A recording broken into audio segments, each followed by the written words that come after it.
Et là, quand on commence à agir l'un sur l'autre, eh bien, c'est qu'on est dans le lien, c'est qu'on est dans le bon du lien, dans ce que le lien veut apporter de bon.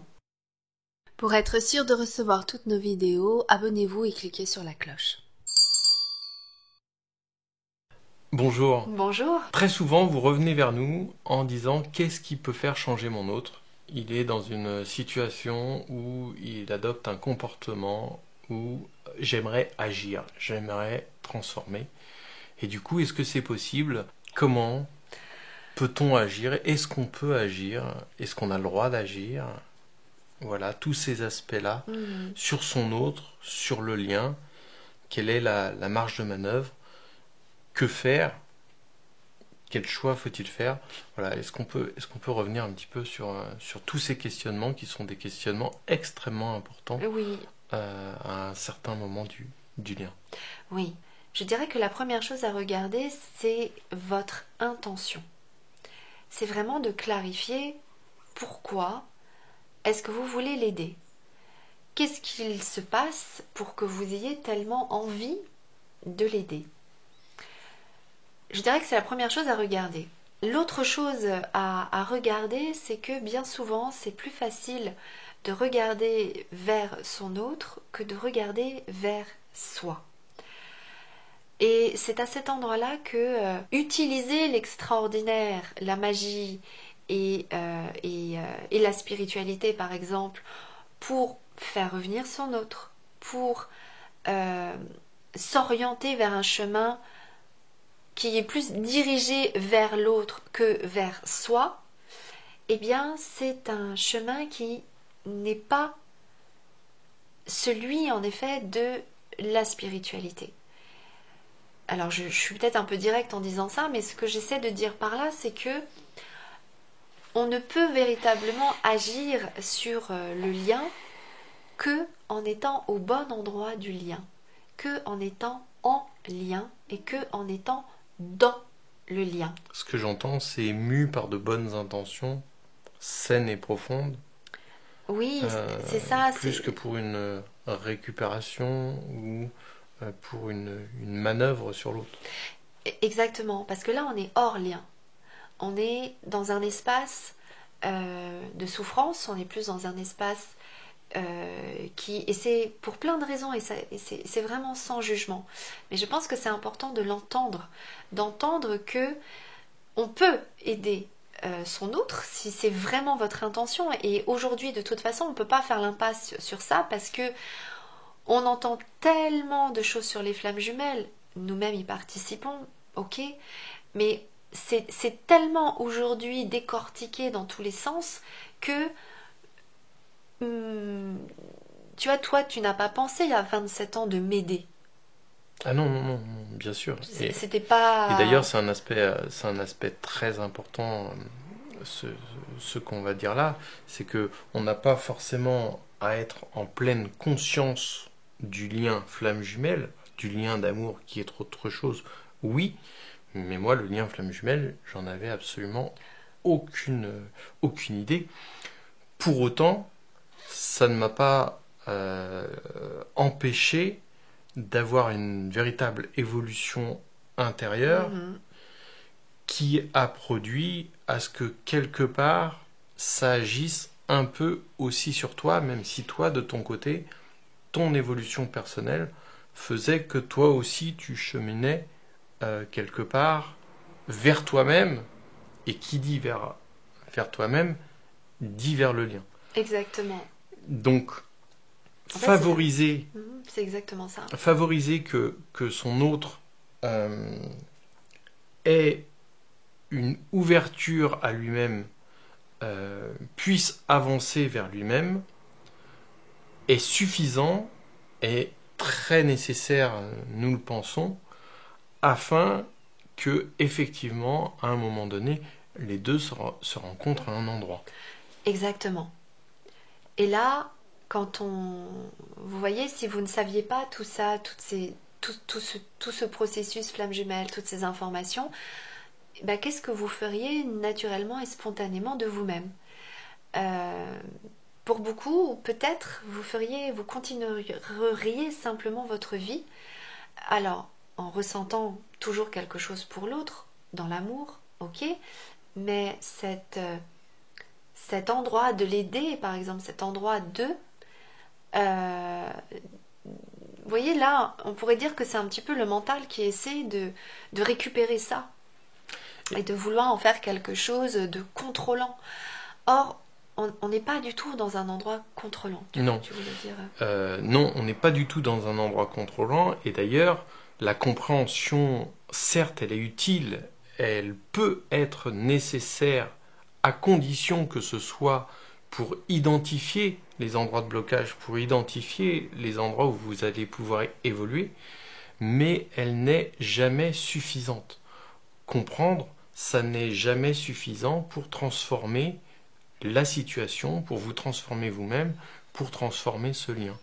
Il faut dépasser le stade de la compréhension pour aller vers un chemin plus profond, et c'est là où on voit qu'effectivement, il y a un espèce d'interagissement entre les deux qui s'opère et qui permet une évolution de l'autre. Et c'est quand on en arrive à cet endroit d'interagissement, comme tu dis, qu'on peut nommer réunion, qu'on peut là signifier que le processus du duo commence vraiment, que la danse du duo commence vraiment. À cet endroit-là, on peut agir sur certaines choses, mais on ne peut agir que sur ce qui est présent dans le lien. Vous êtes donc au bon endroit, en vous, votre vie continue, et la vie va vous amener les situations personnelles ou du duo qui ont besoin d'être transformées et rencontrées. Et je dirais qu'à certains endroits, beaucoup vont chercher des situations, vont chercher à résoudre quelque chose au lieu d'avancer vers eux-mêmes et d'aller surtout vouloir rencontrer ce qui a besoin d'être transformé. Et c'est comme si on biaisait le chemin d'évolution que la vie propose tout simplement en se concentrant sur autre chose et non plus sur ce qui est belle et bien là. C'est pour ça que vous entendez à tous les endroits que le chemin, c'est d'avant tout de travailler sur soi. Vous entendez ça parce qu'en réalité, travailler sur soi, c'est quelque part travailler sur son autre, c'est quelque part travailler sur le lien. Donc là où on vous dit que pour nous, il nous semble tout à fait possible et même évident que l'on puisse agir sur l'autre, c'est avant tout comprendre que c'est en agissant sur soi-même, par la compréhension, par une évolution de soi qui implique du changement, et on pourrait revenir là-dessus plus longuement, mais le changement, ça n'est pas quelque chose de facile, ça demande un engagement, ça demande des prises de conscience, une volonté, et surtout de changer des choses, d'agir sur soi. Ça n'est pas juste une vue de l'esprit de se dire tiens, je vais changer. Grossièrement, je pourrais évoquer très grossièrement le cas d'un fumeur qui dirait bah ouais, je vais arrêter de fumer, c'est bon, j'en ai pris conscience, je sais que c'est mauvais pour la santé, je vais arrêter de fumer. Bah c'est très bien, mais aussi il faut qu'il le place dans la matière, c'est-à-dire qu'effectivement, définitivement, il arrête de fumer. Et c'est à cet endroit-là où les choses sont véritablement transformées, et c'est à cet endroit-là où il y a un agissement sur l'autre qui nous apparaît comme étant évident au travers des situations que l'on observe. Et je dirais aussi qu'on s'est vraiment rendu compte que la réunion, il y a une vraie... C'est mon mot en ce moment, je parle de préparation. On est vraiment préparé à retrouver son autre à un endroit. Je dirais qu'il y a des endroits où on se retrouve, qui sont la préparation, pour arriver à un moment vraiment de réunion, quelque chose qui ensemble passe à autre chose. Et toutes les étapes de la vie, tout ce que vous allez rencontrer, c'est vraiment une petite pièce dans la tirelire, quoi. C'est tac, un enseignement est fait, tac, là c'est quelque chose qui est compris, tac, là c'est quelque chose qui est acquis. Et c'est tout ça, tout ça, tout ça, tout ça, tout ça, qui à un moment donné va commencer à communiquer avec l'autre, qui à un moment donné va impacter l'autre. Donc, agir sur l'autre ne peut passer que à partir des endroits où vous agissez d'abord sur vous et que les résultats des agissements que vous faites sur vous, ce sont ces résultats-là qui vont impacter l'autre. Et alors du coup, la question que j'ai envie de te poser, qui est importante, qui est d'ailleurs souvent évoquée, c'est quelque part, est-ce qu'on a le droit d'agir directement sur l'autre? Est-ce qu'on est légitime à le faire? Je parle dans le cas d'une triangulaire par exemple. Quelles sont les limites à agir sur l'autre? Alors, non, enfin, là, on va être assez précis, même si tout est possible et même si chacun, bien évidemment, n'est pas là pour vous dire ce que vous avez à faire ou non. Mais toujours est-il que l'autre a ce fameux libre arbitre. On est chacun libre de mener la vie qu'on a envie de mener. Et personne ne peut interagir sur cela. De façon directe, comme tu le disais tout à l'heure, d'une façon pour obtenir quelque chose, pour obtenir un résultat. En d'autres termes, ce serait d'utiliser l'énergétique, d'utiliser un certain nombre de méthodes à des fins de transformer l'autre. C'est pas du tout là où on voulait, où on veut vous amener à prendre conscience et du degré de liberté. Absolument. Là, en effet, c'est vrai que c'est bien que tu le dises parce que quand même on le voit. Mais non, on n'est pas là pour agir directement sur quelqu'un. On est surtout là pour, on le répète et le répète, mais c'est le chemin, c'est-à-dire on est surtout là pour retrouver le pouvoir sur soi, la puissance sur soi, et non pas sur l'autre. Donc, vouloir agir directement sur l'autre, agir directement sur l'autre par un moyen ou par un autre, que ce soit dans la matière ou par de l'énergétique. Voilà, exactement. Ça, en effet, c'est biaiser le libre arbitre de l'autre. C'est même, je dirais, c'est ne pas le respecter. C'est ne pas respecter le libre arbitre de l'autre. Et en allant même plus loin, en réalité, ça ne marche pas. Ouais. Pourquoi ça ne marche pas? Pour une raison toute simple qu'on évoque très très très souvent. Ce lien nécessite vraiment, on tient à le marteler, il faut vraiment vous l'ancrer. Ce lien nécessite une très grande authenticité. Nous, on le constate tous les jours. On a besoin d'être authentique. Or, agir directement pour une récupération, ça n'est pas être dans une démarche authentique. De fait, le lien va le rejeter à un moment donné. C'est-à-dire que les personnes, et nous on l'a observé, qui en viennent à faire ça, finissent par se prendre les pieds dans le tapis et obtenir l'effet inverse de ce qu'ils recherchaient. Ce qu'on essaie de vous dire de tout ça, c'est que oui, il y a un vase communicant avec l'autre.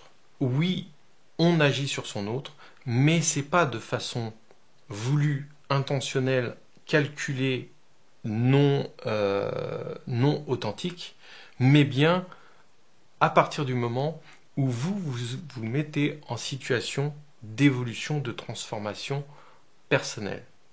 C'est vraiment extrêmement important. S'il y a quelque chose à comprendre dans ce lien, c'est bien cette partie d'authenticité.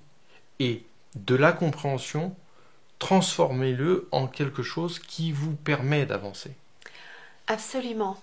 Et pour poursuivre un petit peu dans ce que tu dis là, c'est que, voilà, vouloir agir sur soi, c'est se mettre au bon endroit. C'est se mettre au bon endroit par rapport au lien.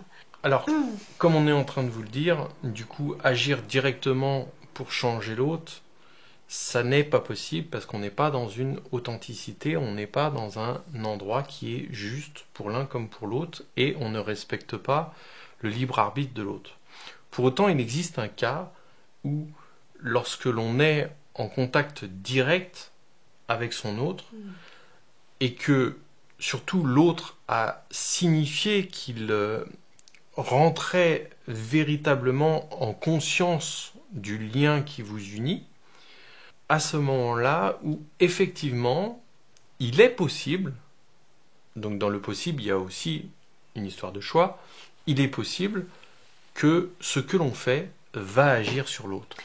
Alors exactement, c'est-à-dire que, alors déjà je précise, quand l'autre a signifié qu'il est dans le lien, ça peut être au niveau amoureux, c'est-à-dire dans l'amour. Pas forcément dans je suis bien dans le lien de flamme jumelle. Non, c'est que l'autre, il est bien en lien avec vous d'une façon ou d'une autre.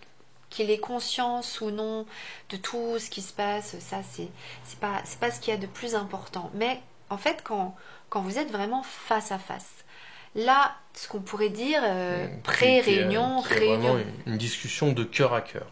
Voilà, exactement. Quand là, il y a voilà, quelque chose qui est significatif et là, on est dans la phase pré-réunion, réunion. Là, oui, parce que la phase vraiment du duo commence.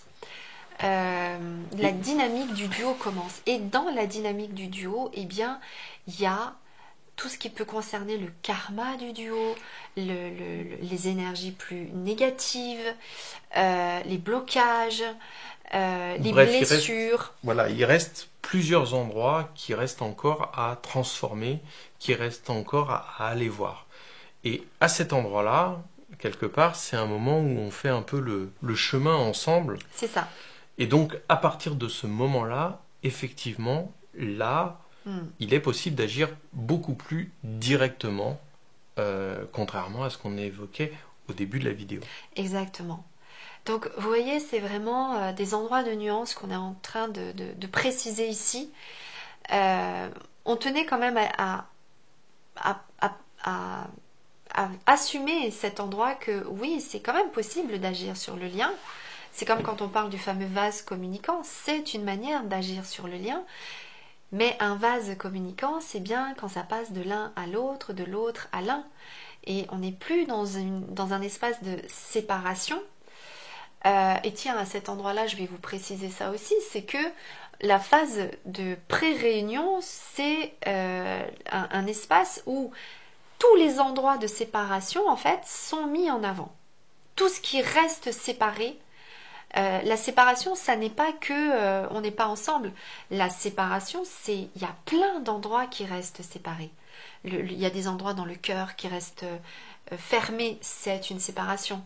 Quand la communication n'est pas fluide, il y a des endroits qui l'expliquent, mais c'est une forme de séparation.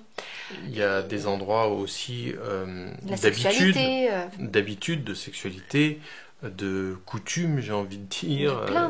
Il y a plein d'endroits qui restent des endroits de séparation qui sont à transformer, à dépasser. Ça ne veut pas dire que l'un doit adopter, par exemple, la religion de l'autre, ou les croyances de l'autre, ou les mœurs de l'autre. C'est pas ça qu'on est en train de dire. Non. C'est qu'il y a un espèce d'accouplement de ce qui fait l'un et de ce qui compose également l'autre. Voilà. Donc, à ces endroits-là, effectivement, la transformation qui, pour le coup, est à la fois individuelle et commune, mais là, je suis en train de donner un peu la définition des flammes jumelles, c'est-à-dire qu'on est dans un lien qui est à la fois individuel et commun à deux entités. Exactement. Et c'est pour ça que la séparation, quelque part, vient signifier votre séparation à vous individuelle, de ce qui vous sépare vous de vous-même déjà. Et puis c'est un peu la même chose avec l'autre, c'est qu'est-ce qui reste de séparé dans le duo. Et ça, c'est l'histoire propre à chacun. Voilà, on vient de le dire, le karma, les blessures, enfin il y a pas mal de choses qui rentrent en ligne de compte à cet endroit-là, mais c'est aussi dans cet endroit-là eh bien, qu'on peut agir justement l'un sur l'autre selon la forme que ça peut prendre dans le lien. Et c'est là aussi que c'est important de regarder qu'il ne faut pas se limiter. Il y en a, ça va être d'une certaine façon, il y en a d'autres, ça va être d'une autre façon. Ce duo-là, il vient vraiment signifier qu'il y a quelque chose d'unique et propre au duo et que ça fait partie du chemin d'évolution, alors qu'on appelle réunion, fusion, peu importe, mais en tout cas qui vient signifier que ce qu'il y a d'unique dans ce duo a à être révélé et que c'est ça qui a à manifester dans son quotidien de vie. Ce que vous dit Elisabeth, dit d'une autre manière, c'est que chaque duo de flammes jumelles est vraiment unique et a des choses uniques à dépasser. Donc vous pouvez voir ci et là des similitudes, des ressemblances même parfois très flagrantes dans ce que vous vivez et dans d'autres flammes jumelles, comme nous, ça nous arrive quotidiennement. Pour autant, à chaque couple, il y a profondément quelque chose de différent à dépasser et quelque part un travail important qui se joue à un moment donné, c'est d'arriver à comprendre et à agir pour dépasser justement ce que chaque couple a besoin de dépasser. Nous, ce que nous pensons, c'est que, et ce que nous constatons, c'est que la somme de chaque chose que les couples ont à dépasser font qu'il y a une évolution commune, un chemin commun à tous ces couples flammes jumelles qu'on observe. Et les couples ont aussi quelque chose d'unique à apporter. Et c'est la même chose. Oui, mais c'est tout le chemin pour en arriver aussi à cet endroit-là, de toucher cette unicité propre au duo qui est du coup, on va dire, leur marque et ce qu'ils ont à apporter. Et là, quand on commence à agir l'un sur l'autre, eh bien, c'est qu'on est dans le lien, c'est qu'on est dans le bon du lien, dans ce que le lien veut apporter de bon. Donc vous voyez, tout ça, c'est des nuances, des finesses, c'est de la préparation, c'est des étapes. Et oui, c'est vrai que chaque étape est difficile, est complexe. Elle est complexe parce qu'à chaque fois, elle va résonner à tellement d'endroits. Mais ce qui est important de se rappeler, c'est que c'est qu'est-ce qui va motiver votre engagement? Qu'est-ce qui va motiver que vous avez envie? Qu'est-ce qui est là? Quel est votre moteur? Passer à l'action et de... Voilà, pour vous, j'ai même envie de dire, même pas pour le lien. C'est-à-dire que quand on commence à réfléchir comme ça, à se dire, tiens, je vais agir pour mon lien, je vais agir pour l'autre, on est en train de biaiser le... Ça, c'est la vie de chaser. C'est la vie runner. Pour le chaser, le bénéfice du lien est peut-être prioritaire par rapport au bénéfice personnel. Alors, je te rejoins à cet endroit-là parce que j'entends l'endroit de ce que tu dis. Et donc, voilà. Mais certains peuvent non, comprendre. mais c'est important ce que tu dis parce que s'engager dans le lien, c'est une décision importante, attention. Mais ça doit partir du bon endroit. Nous, on s'engage dans le lien. Ça fait vraiment partie consciemment des choix qu'on a faits. Mais il y a aussi des possibilités comme on le dit depuis le début de cette vidéo, de vouloir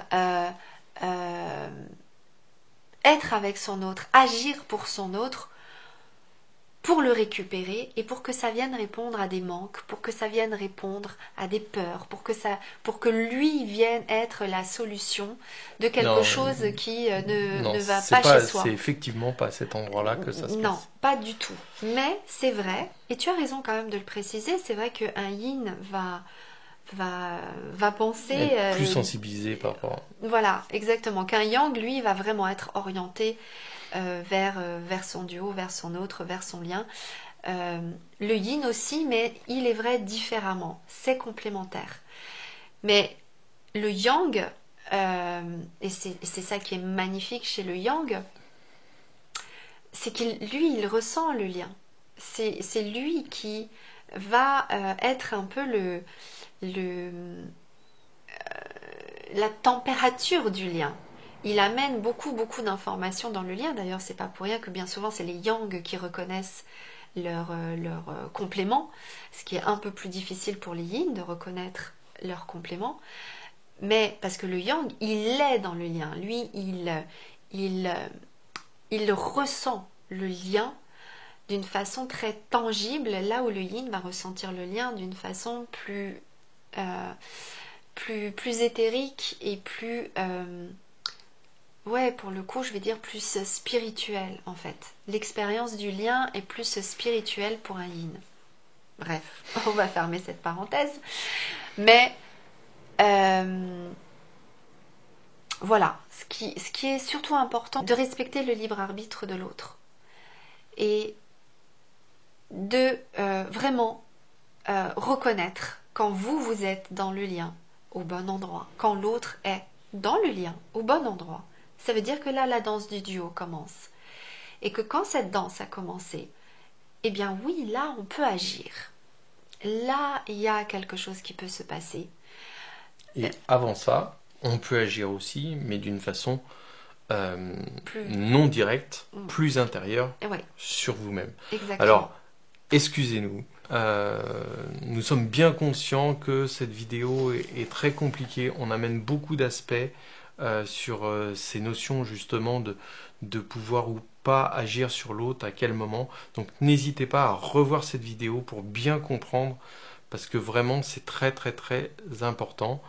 Voilà, donc mea culpa, désolé. Non, mais Et puis voilà, c'est vrai que c'est un sujet délicat à aborder parce qu'on est bien conscient des souffrances que vous rencontrez. Donc, vous apporter ces informations-là nous semble important et tout en même temps que ça demande une certaine délicatesse à pouvoir aborder un petit peu tous les cas de figure parce que là on touche à des choses sensibles exactement, il y a beaucoup de cas de figure et préciser aussi qu'aujourd'hui l'évolution des duos rentre vraiment dans des précisions très fines et très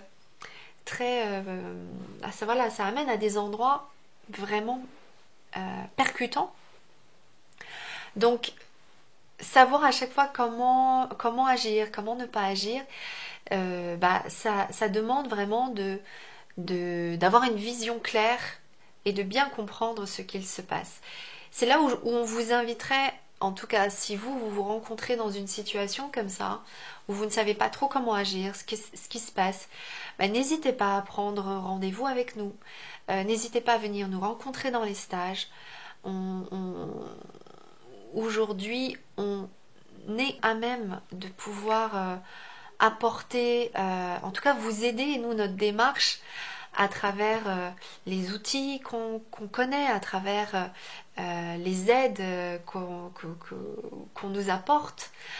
On est à même de pouvoir surtout vous aider, vous, à trouver vos réponses, à trouver le chemin que vous êtes en train de construire et sur lequel vous êtes en train d'évoluer. Ce que tu es en train de dire, ça m'amène aussi à prendre conscience d'une chose qu'on ne dit pas souvent au niveau des stages, c'est que dans les stages, il n'y a pas que des personnes qui se disent flammes jumelles pures et dures, à croire dans l'ensemble de ce que ce lien peut véhiculer, mais des personnes qui sont en questionnement, voire même des personnes, ça nous est arrivé, qui ne comprennent pas ce lien, qui ne savent pas forcément, mais ils sentent qu'ils ont à dépasser quelque chose, ou à transformer quelque chose.